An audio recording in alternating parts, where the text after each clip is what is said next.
Greetings, Mindcrafters, and welcome to another exciting Mindcraft discussion on this glorious day in Vermont. Gosh, I love September. This is the time of filming is what it is right now. It's the middle September, and it's just been amazing. It's such a gentle month. Little G, say hi, little G. Hi, everybody. Okay, so my name is Kimberly Quinn. That's Giovanni. And what we would like to talk to you about is something that we are both big fans of, he and I, and also a big part of Minecraft is proactive mind health. And so we're going to talk today about your mental diet, because there are several things that go into, there's more than several, but today we're going to talk about several. Because so many people are focused on you are what you eat. And I don't want to dismiss nutrition, obviously, because nutrition is very, very important. You hear a lot of that. You are what you eat, you are what you eat. When in reality, that takes a back seat. It's second to you are what you think. Because think about it this way. And I say this sometimes when I explain this. Over the last 2 weeks I did, actually, the last 3 weeks. Because this is part of the beginning of the semester discussion is, and they get confused when I talk about it, my Minecrafters, but I'll say, let's say, so if we are what we eat, what would happen if if we remove Jonathan's brilliant mind, brilliant brain, with kindness and anesthesia, and then put it in a big fishbowl of formaldehyde up on the shelf, right? So if we are what we eat, how important would that apple be if Jonathan has no brain? I'm thinking not very, right? And so it's really important, again, not to dismiss nutrition, but to realize that it's definitely second, that everything starts here. Everything starts with the mind. And so there are three kind of simple ones. Again, there are more, but three is enough, I think, for today. Less is more, right? And so the very first one is be careful what you listen to. And I'm talking about all kinds of things. Be careful what you listen to music-wise. There's so many violent lyrics out there, racist and homophobic and misogynistic, anti-Semitic, just violent. Just plain violent oftentimes, without even any kind of, just violent. And so when we take that in, what goes in does not come out. I remember saying this to our kids in a different circumstance. It's not about, well, actually I did have the conversation. My husband and I did have the conversation. This goes way back. Actually, before we go to the other thing, I'm thinking of one of our boys, our youngest boy was, I think, like 12 or 11. I mean, super impressionable age. And that was when Eminem was big. And there was the song Kim, actually, where he's, putting her in a trunk and all this stuff. And, I mean, it's just horrible, horrible to listen to. Horrible, horrible lyrics to listen to. And then, of course, I remember that was around the same era or time frame or whatever as the Whisper song. I think it was the Yin Yang Twins. I don't want to say the word on the camera here, but beat the blank up, and they were talking about female, organs, and it was just really, really bad, just so misogynistic and just abusive and violent. And that was then, and this is now, and there's just a different version, different bands. So you want to be really careful what you let in, because what comes in does not go out. With me, I remember way back when I was like a kid, I really probably could have seen stuff if I wanted to, just like other, you only have so much control, and then they go to a friend's house or whatever. And obviously when I was a kid, way back when ferns covered the earth and raptors were running around and glaciers were shifting and such, there were no cell phones and computers, and so it was different. But I remember that's when I don't remember how old I was, I just remember I was young. The Exorcist came out, and I remember I instinctively knew to not watch that. Often kids are so curious, and they just, want to get, but I just knew that would not come out. That would not be haunting me forever, so I didn't do it. And then as a kid, Jaws, which people might laugh, with the mechanical shark, I used to go way out there in the Jersey Shore, like the third level of waves. There's like the first one that's right, like the 2-year-olds play with their parents by the beach. And then there's the second wave where, the boogie boards are out there and the teenagers and, are out there. And then the third one is like the, triathletes and, 8-year-old girls with their dads are out there, because we could swim. He taught us to swim very young. And you're thinking that, oh, nothing can happen to me because I'm with my dad.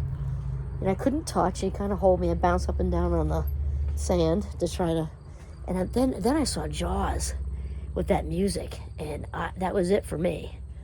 Lost faith in nothing can happen to you with your dad next to you. So anyway, what comes in does not come out. And to this day, I'm not a huge fan of sharks. I will not go way out there. And I'm a good swimmer. That's not that it matters in the ocean. You can be Michael Phelps and get wrapped up in a current. I don't mean that. But no, I do not go out there to this day because of Jaws. Silly example. But the point is, what goes in does not come out. So guard it, guard it, guard it. Do not let that violent stuff in. Also, then number 2, okay, so be careful what you listen to.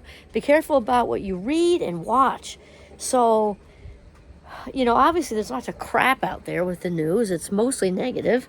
So for me, it's important, and also to not be ignorant, so I don't mean that, but to take it in doses. For me, I like to check sources and get the general gist as far as what's going on. General gist is enough for me. And so I definitely do not watch the news in the morning or listen or read it or whatever.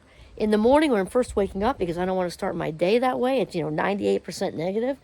And I also don't want to do that, within any kind of time frame before I go to sleep and end the day that way. I don't want to do that either, because your all goes in the vault of your unconscious mind. So you just want to be mindful of that. And then also watching. My Jaws example is a little silly, like a 70s kind of silly example. But if you bring that into today's world, with all of the really violent movies and the violent video games, first-person shooter stuff, that is rehearsing violence. Rehearsing violence. Be careful what you let in. Be careful what your kids let in. And if they're at that age where maybe they're young adults, maybe they're in college, then have a conversation. It's worth it. Even though it's a different kind of parenting, because you're having a conversation versus a flat no, the conversation is well worth it, because rehearsing violence, you know how the brain goes, brain loves patterns, you keep rehearsing that stuff. That's why our military in the past has used video games to make it easier. I love it. I'm fully in support of our military. I love my country, all that stuff. I'm just saying that the reason that they used it is intentional, because we want it to be, safer for them when they're on the field and easier to hit their targets by rehearsing. It makes great sense. And for the rest of us who are civilians and not using it for that reason, that's about safety and efficiency when in battle and things like that, it's making us rehearsing violence. We get, it desensitizes us to it. We know that for a fact. That is not my opinion. Okay, so be careful what you listen to. Be careful what you read and watch. And then lastly, be careful who you hang out with, who you spend your time with, as far as mind health, because we become who we surround ourselves with. That's just also a fact. It's like, that's a fact, Jack. I love saying that to my kids. That's a fact, Jack. So the negative Nellies, for example, the negative Nellies are like negative people in general, just like breathing secondhand smoke. They're like breathing secondhand smoke. So just like cigarettes, it's certainly, if that person wants to take, tar and nicotine and all the other chemical crap in cigarettes into their lungs, that is certainly their choice if they're an adult person, right? That is their choice. That said, I don't want to be anywhere near someone who's smoking, because I don't want to breathe it. They might be a wonderful person. I would love to have a conversation later, but not while you're smoking, because I don't want to stand here and take all that chemical crap into my lungs. I just don't. So I'll just wait and get you on the fly. Okay. So it's like that with negative people. If you want to spew negativity, take all that ingest it into your mind and let it just filter through your body and just corrode your thoughts like battery acid. That's up to you. But I don't want to breathe you. I just do not want to breathe you. You go right ahead and smell you later, kind of thing. So be careful. Be careful who you spend your time with. It matters a whole lot. On the flip side of that, when you surround yourself with good vibes, we're not saying perfect. No one said that. A good vibe can have a crabby second or something, obviously, or, but just we really, really, really need to be mindful. You surround yourself with positive. I'm saying most of the time, not perfection. No one wants that bar. It's self-abusive, actually. Just positive most of the time. Good, healthy life habits that they lean into. As constantly, consistently as possible. That's what you want to hang around with. People who are moving forward. Even if we take a step back once in a while, if you go 5 forward, 2 back, and then you're still going forward. That's who you want to spend your time with. Those people have their eye on the prize of keeping their mindset in a very healthy, positive place. So, once again, people do not value, sadly, this 3-pound organ, this beautiful, this wonderful 3-pound organ, this amazing 3-pound organ, as much as we do other things. Who knows why? Because this amazing 3-pound organ is literally what dictates our days and guides us through life. So be very, very careful of what you choose to let in. This is Kimberly Quinn and Giovanni signing off from our back deck in this beautiful September weather. Have a mindful day.